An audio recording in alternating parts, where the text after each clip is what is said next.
For a little background, I'm a 27-year-old female and I recently just moved into a nice apartment in a safe neighborhood with my two dogs, Charles and Wigwam. Charles is a corgi slash shepherd mix and the most loving one, but an overly obnoxious dog, while Wigwam is a Lhasa Apso who is quiet, sweet, and most definitely scared shitless of his own shadow.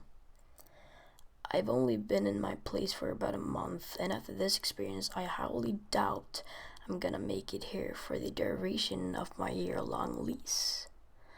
The way these apartments are set up is that each floor has its own set of doors that lead into 4 apartments and a fire escape door that only opens from the inside. I'm on the back side of the building, which places my patio about 10-ish feet from the fire escape stairs. I take my dogs out 3 times a day, midnight being the latest I will go out by myself.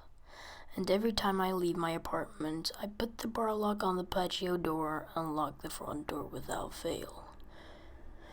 About a week ago, we had a snowstorm and I had cracked my patio door because, well, I love cold weather. I'm a fucking adult and I want to watch the snowfall. Then I can do as I please. Mistake number 1.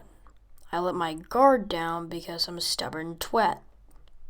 It was around 11 p.m. and I decided that since it was getting late, I should take the dogs out for the night, and since they both hate snow, this would be a quick trip. I go to lock the patio door and decide against it because I'm on the freaking 5th floor and I'm only going to be outside for a few minutes. I get the dogs ready, grab my keys, and lock my door as I leave the apartment. I get down to the designated pet area with my beloved snow-hating dogs and let them do their thing, and then back to the apartment we go and we get back in safely. Or so I thought. This is where I thought I was losing my mind, but in actuality, shit was just about to get real. As soon as we walk into the apartment, my dogs run over to the patio door and I notice the door is shut and the bar is locked. Mistake number 2.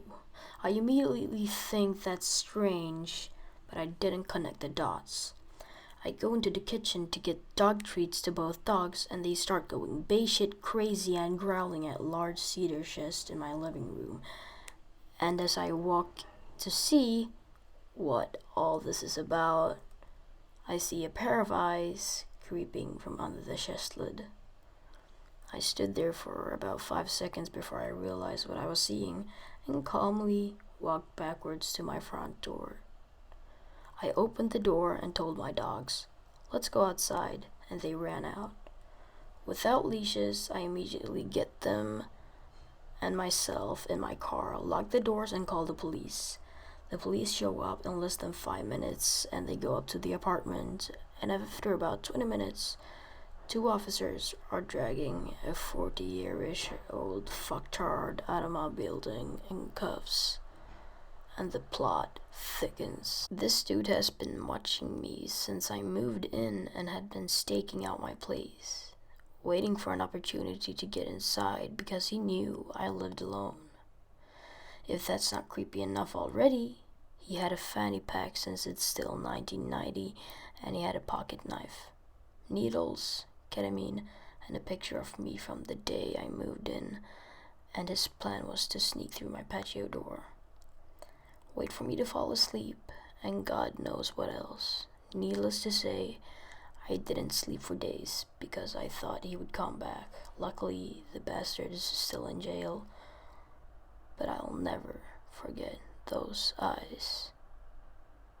So, to the dude who planned on drugging me in my sleep, sincerely, go fuck yourself.